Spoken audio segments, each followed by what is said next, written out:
Hi Yogi Edgies, thank you for watching the replay. Hi Luke-Ike.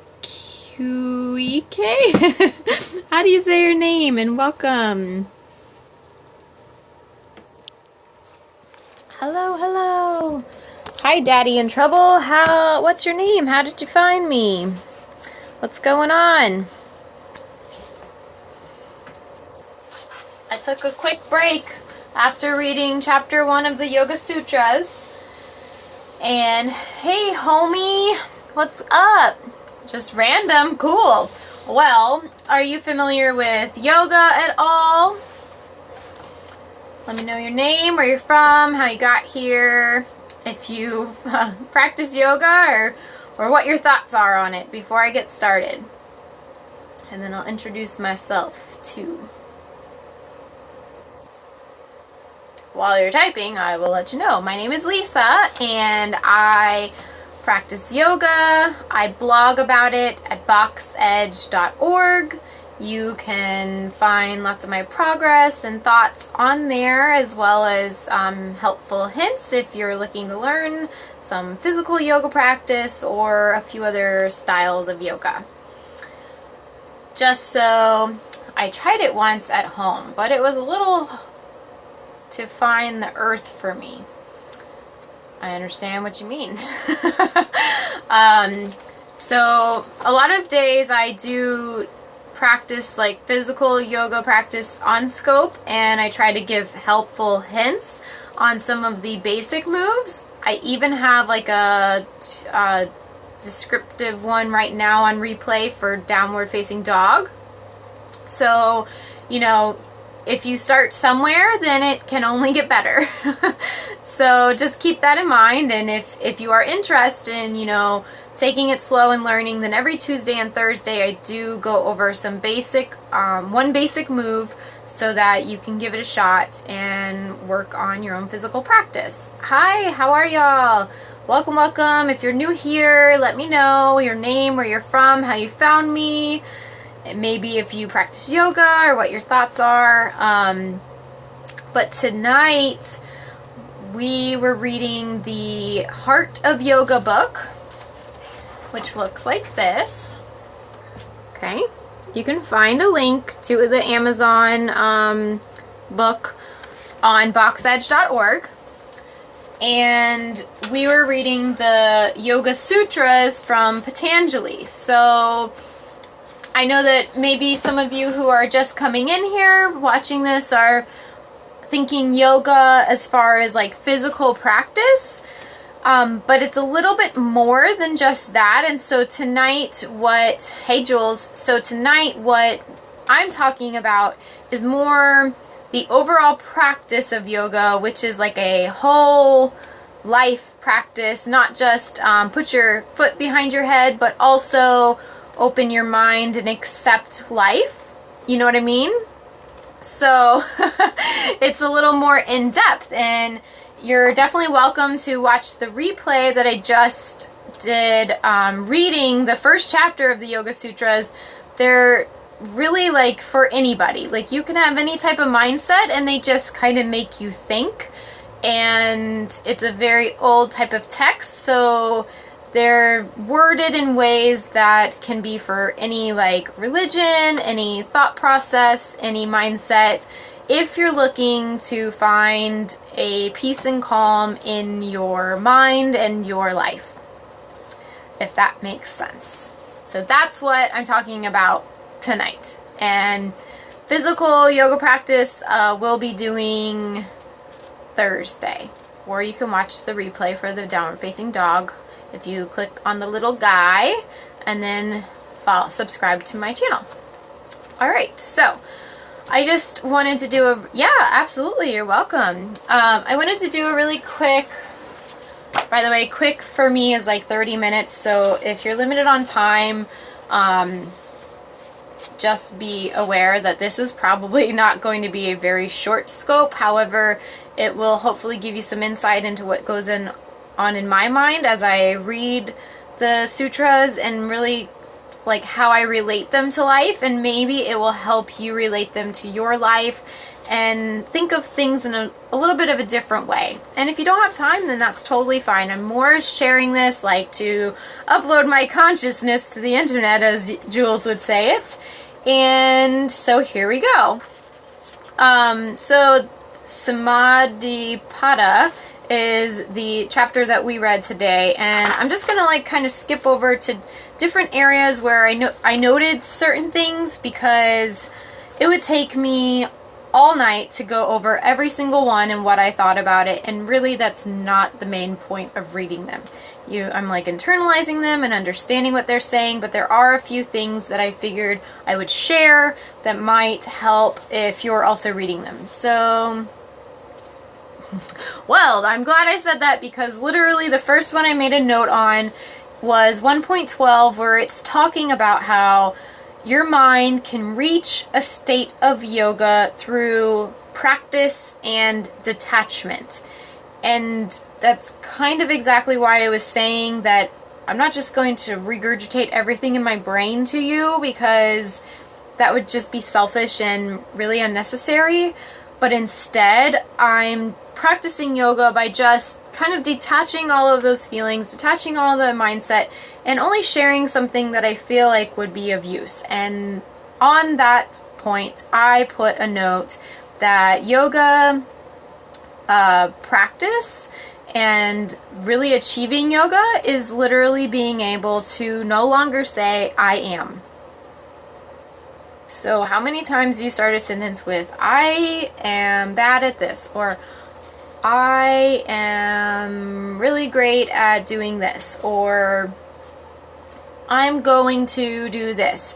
So instead, it's just like, you just do it, or you just say it, or you just are. It's not judged. It's not good. It's not bad. It's just you doing. And there's nothing attached or associated with it. So you may find that in my scopes, I've already been practicing not saying I am. I'm not amazing at it. It's definitely taking time. It's really hard when you're talking onto a phone that is staring at yourself and trying to explain yourself to other people to not say the words I am. However, the less and less that I say I am, and instead just focus on the meat, then I find that it's very freeing feeling, and it probably is easier for everyone else to understand, because it's not just about me. It's about everybody. Okay, so I'm going to try not to say I am too many times the rest of this scope. The other section that I put a big star, no words, just a big star, was where it talks about it is only when the correct practice is followed for a long time, without interruptions, and with a quality, positive attitude and eagerness, that it can succeed. And there's a star next to that, because it is so true. How many times can we start doing like something that we're really excited about and we think is really going to help us, and then after like a week we lose steam, and it just starts to slip our brain, and it drifts away because something else excites us and then gets in the way and pushes that other thought out of the way. And yoga is like one that happens to. How many times have we decided that we were going to be more mindful, and we were going to detach ourselves from all of the unnecessary like negativities of the world and materialism or overindulgence of foods and things such as that, and we're like really good at it for a week, and then all of a sudden we like wake up and we realize, wait a minute, I'm back at square one. I'm back to like buying way too many things. I'm back at caring about what everyone else thinks of me, and I'm back doing the same old thing. Where did all that eagerness go? And so I guess you just like, we get tired or something. Yeah, it's just not a habit yet. And I suppose it's just like running long distances. You don't start training for like a big, huge, I don't even know running things, but like triathlon or something like that. You don't start training for those by literally running that far your first day.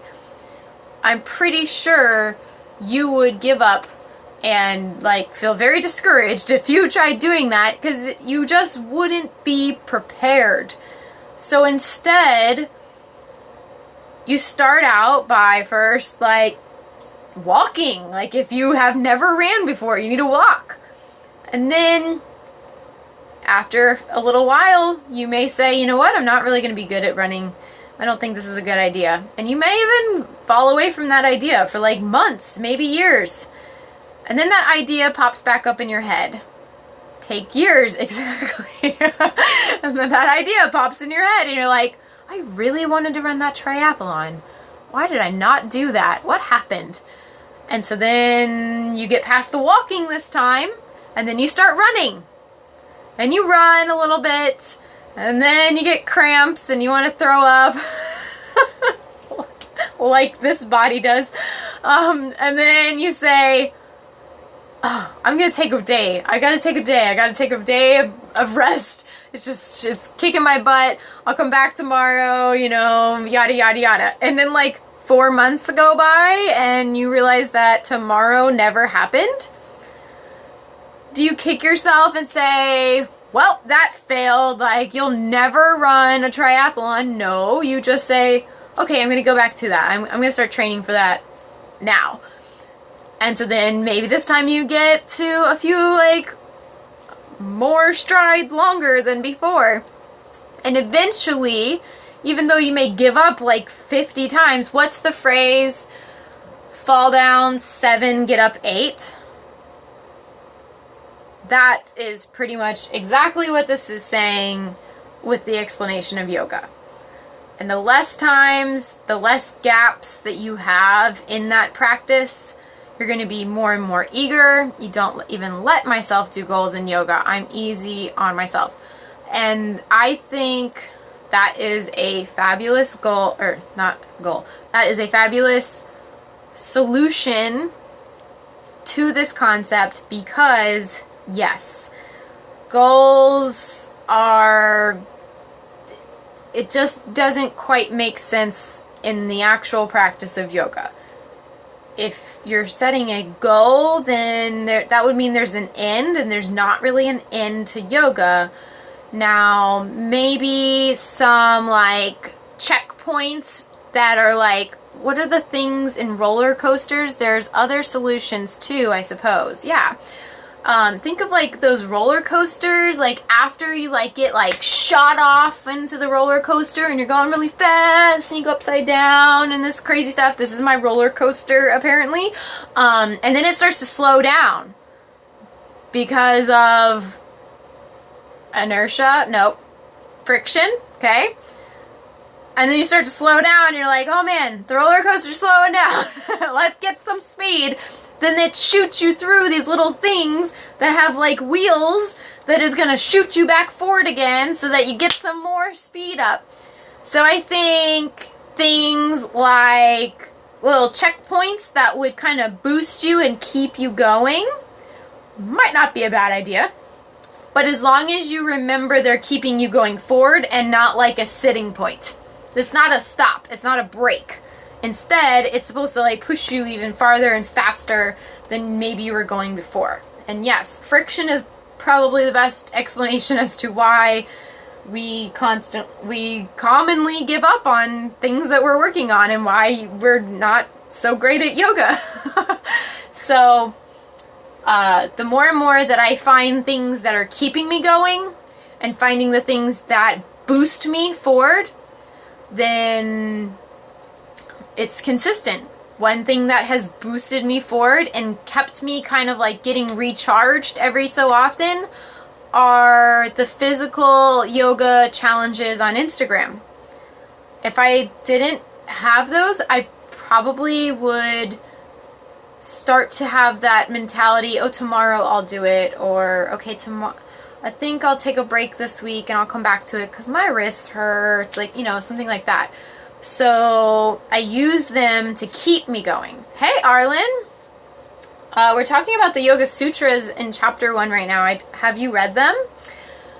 So keep that in mind if you're finding that you want to be really like consistent and keep your excitement, don't set yourself up for failure. First of all, that's why I think we have to adapt to using technology and connecting community online. Yeah, it only makes sense. The world is going too fast. We are going to give up and just kind of like conk out if we don't accept that technology into what we're doing. And that's another reason why I'm making the challenge I'm making, because I want it to give that opportunity. I want it to be an online resource that gives people something to recharge every so often, and it's not just going to be for like physical practice, but it'll kind of like reignite that spark in your brain. Like, instead of just telling you either speed up or allow for evolution. Yeah. Instead of just like telling you like just to what to do, I try to incorporate things that will kind of like make you laugh and smile to give you that extra momentum to keep going toward your goal. So that's why that challenge is happening. Okay. Then I put #true next to, at the highest level, there is an absence of any cravings, either for the fulfillment of the senses or for extraordinary experiences. And this one is like a hard pill to swallow for me, because you know that I love to travel, and I love seeing new things, and I love learning new things and experiencing new things. And I have this like constant desire for more, but my mind knows that in order to truly be at that point of yoga, that feeling will be gone. It won't want to travel. It will just be okay wherever it's at. It won't necessarily want something more out of life. It'll just be happy, and that one's hard. I guess I'm just not at the level where I can comprehend how that will be. And much of my life I've hated that idea of complacency. But I suppose it's not complacent when you're really at that very happy and just pure level. It's not like boredom, it's more just like being. And so that one's gonna be tough for me, because I want to travel, so I don't know what to do. Lao Tzu said sort of the same thing: a life without craving, of a life of satisfaction. Yeah. I mean, that's why we eat healthier, right? So we just eat because we're supposed to, not because we're craving it. There are yoga practices of withdrawal of the senses. I feel like it makes sense. I mean, you know, eating good foods would make sense. Like, you're kind of withdrawing from the sense of taste. That one's going to be a big one, a very hard one for me. Music. Okay, so sound. I've started withdrawing from that sense. Give me a little more depth question, Arlen, of what you mean. So sound, one of the senses. I have started to really like not overindulge myself in music, TV, what Jules said. And I don't know what studies or people that she was talking about, so hopefully, Jules, you might be able to type it. Let me grab my charger, because I realize that it'll die before I'm done talking. And by the way, if you ever get tired or just really can't listen anymore, don't worry. I will literally stand here and talk to myself. I do not necessarily have to have you here, but I am glad to have any feedback that you give me any of these discussions. But the withdrawal idea that you're saying, I have definitely began. I don't really I don't really listen to music anymore in the car. If I do, it's mostly because I accidentally started playing. Don't worry, Arlen, these are really long, so like, don't feel bad. It's more like whatever you can get in, like, just, it's awesome, you know? So I stopped listening to music because I realized, let me see if I can switch it this way. I'm sorry, I keep like plopping you over all over the place. Okay. Because I noticed that it just was kind of taking me out of the moment and kind of allowing me to daydream more than I think would be good for my mindfulness. Do you have a case on that phone? Because it might need to breathe. True. Hey Lisa, how's it going? Did you read the Patanjali's Yoga Sutras before? Because that's what we're kind of discussing right now. And then say like in the past, I grew up in a house where the TV was always on. Like, I remember as a kid, I was always like winner whenever it was like, who has the most TVs in their house? Did you ever play that game? Because for some reason I did.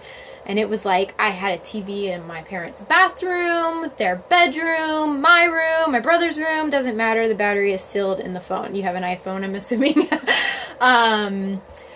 And like, there was always noise. And now my mom's house is still like that. I could not live there. I'd go bonkers just walking in.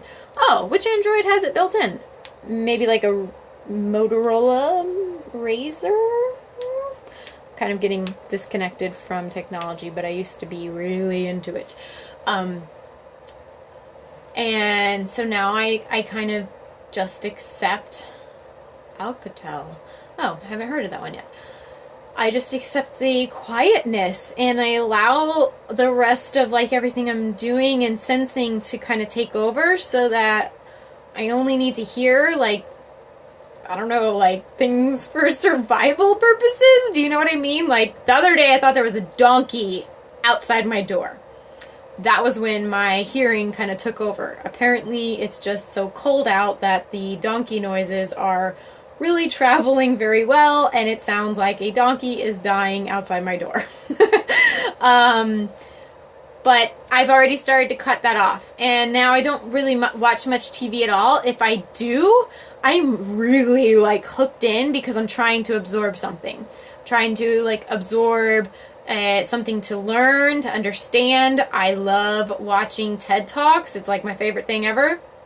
Or every so often, I still do like a romantic comedy for like relief, and I use them kind of to evaluate how my mind has been programmed to work and like how it's so disconnected from the real senses. Very little TV. I pick and choose music.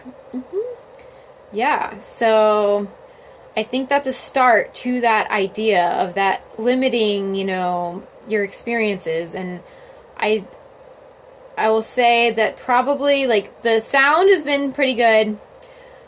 It's been easy. I've always been a very quiet person, so it doesn't even bother me. My boyfriend, when he used to live here, we would have the TV on like literally from the time he got home, and then sometimes it would pause, and then there would be like blaring loud music. Jimmy Buffett. Okay, I know like every single Jimmy Buffett song because he would just blare it, and he has to have sound, and I understand because he's just not at that point where he doesn't understand how to be at peace. It's like it's distracting his mind, and then we would have to go to sleep with the TV blaring. Like we used to watch House of Cards. That is a horrible thing to go to sleep to.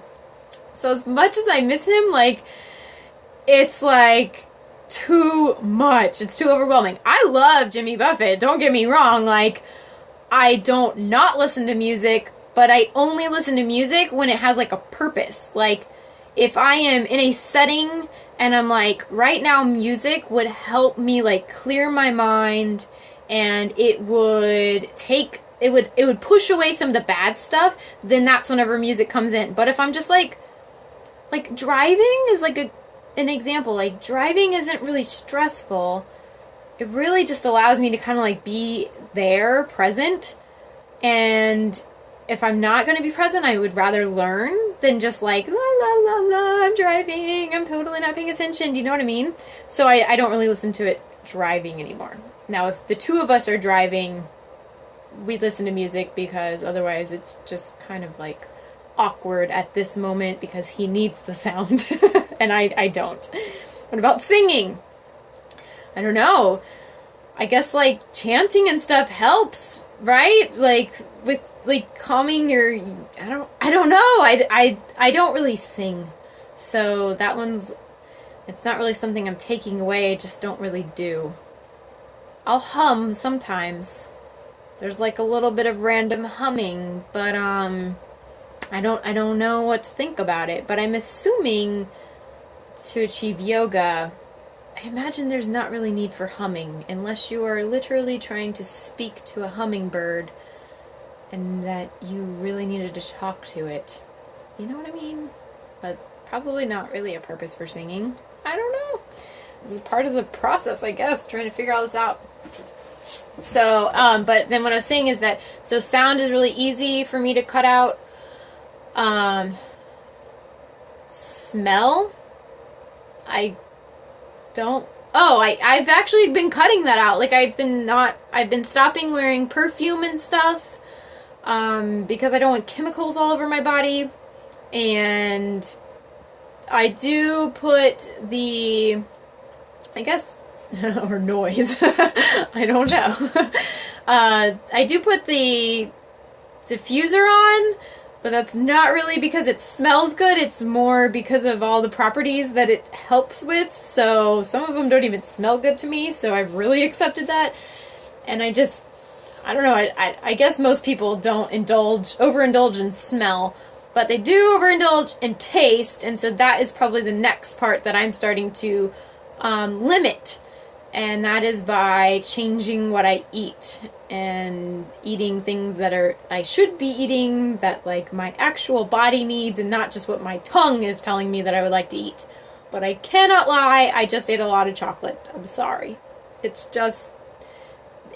on the list down the road. Oh, what's my next note? It says chocolate. Imagine that.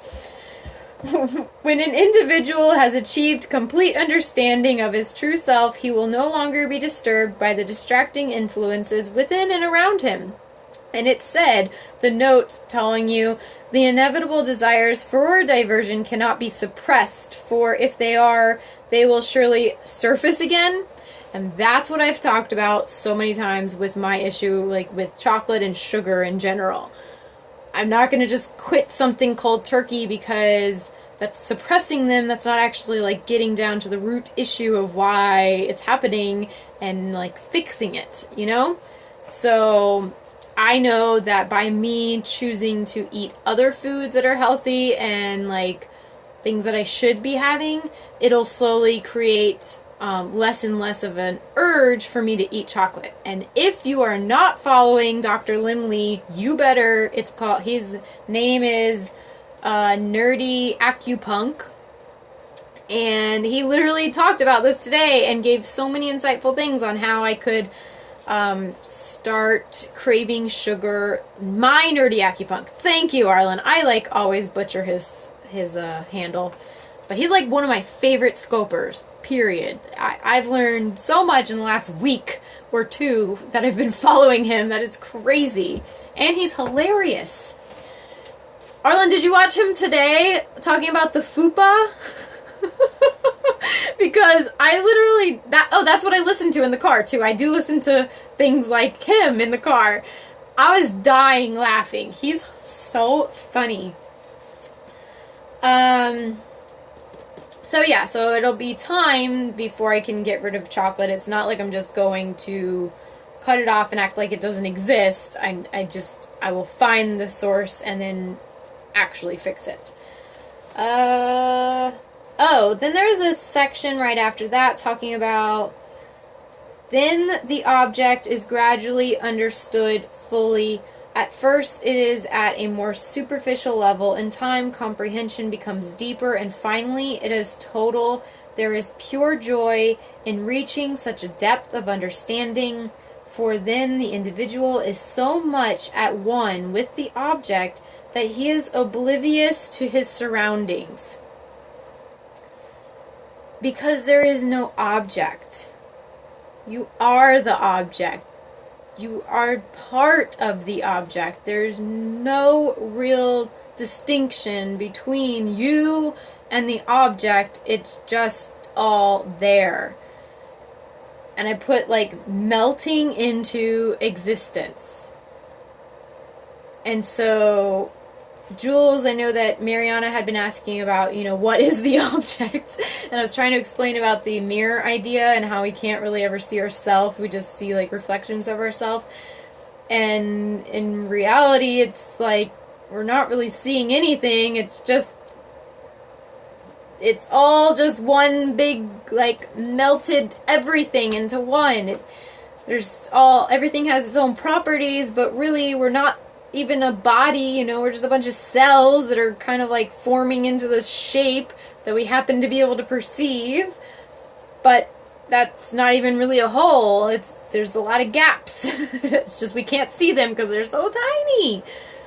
So I really liked that. That was like really deep and crazy feeling. And to be nothing is to be everything. Yes. I feel more and more like nothing every day, if that makes sense.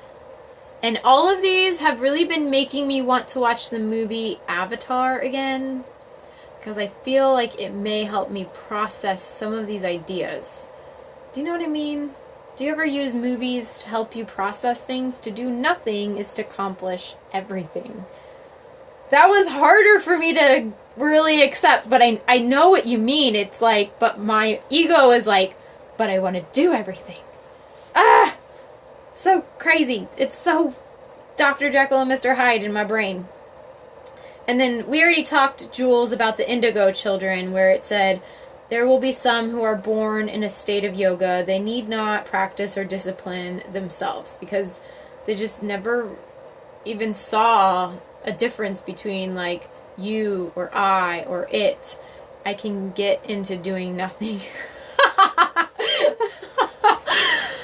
It's harder for me. It's a lot harder for me. I am a busybody. No, I am not a busybody. My experiences have caused one must understand the difference of looking and seeing. Yeah. These are so, like, deep things. Like, I feel like my brain is going to explode. But this is exactly what I would... I've thought about... Okay, can I ask you a question? Because I've always wondered. But have you, like, always thought like this? Like, have you always been able to just, like, read something like this and be like, oh, yeah. Oh, okay. I kind of get that. Maybe not, like, do it, but, like, at least... understood what it means and like why it's serious, or like if not always, then like when did you start thinking like this, and maybe what caused it? I know I just asked a loaded question. However, if you can type, I would really like to know. And as you type, I will explain why I'm asking this. Because my entire life I have thought like this. Like, this is, like, nothing new. It's kind of like I'm reading my diary or something. This is, like, what I would talk about so long ago as a child. And maybe not with the most extensive vocabulary. However, the same concepts and ideas. Even as a kid, I could think deeper than adults. I let it flow. Cool. I find it very interesting, Arlen, of how the type of people that are showing up in my scopes and are being, like, introduced into my life as of right now. Because it's a totally new dynamic for me that I've never experienced. I've never met people that even comprehended stuff like this. Like, and yet alone have comprehended it for long periods of time. As a kid, I mean, I had like maybe one or two friends that at least listened. I do too. It intrigues me how much I learn, and yet I know nothing. But as a kid, I had like maybe one or two friends that at least would hear me out. Like, they would let me like dump this this thought process on them, and like these questions and these ideas. But I know, I mean, they would be very honest with me. They would be like, I don't really understand, like, what you're getting at, Lisa. Like, that is way too in-depth. Like, just, like, calm down. Like, just don't even think about it. And, you know, like, as kids, that's probably the best advice that they could give me. But I was always, like, searching for others that kind of got it, and I couldn't find them. Like, they were nowhere around me. As a child, I was very lonely because everyone else was so much more concerned about what shoes they were wearing, and I was thinking about things like, why are we, like, all having to wear the same shoes, or why do we even care what's on our feet, or something silly like that. I can roast marshmallows on my phone. Better go. Please do. Don't let it explode, Arlen. I'm glad to hear your input, though, and I'm sure I'll see you tomorrow. We'll do a question of the day tomorrow. But, good night. I am glad to hear that, because I kind of finally feel like I'm finding the books that I wish I would have been able to read when I was 16. This is stuff that I would have totally connected with, and I wanted to connect with, that I just didn't know who to talk to. And I mean, when that movie The Matrix came out, thank God it became, like, popular, because I was like, whoa. I was so obsessed with the movie, because I was like, this is so close to, like, how I think, and this is what I understand. Like, I understand that this might not be, like, all real, and this, like, our self is not really our self, and how do I talk about this? And everyone else just thought it was cool because they got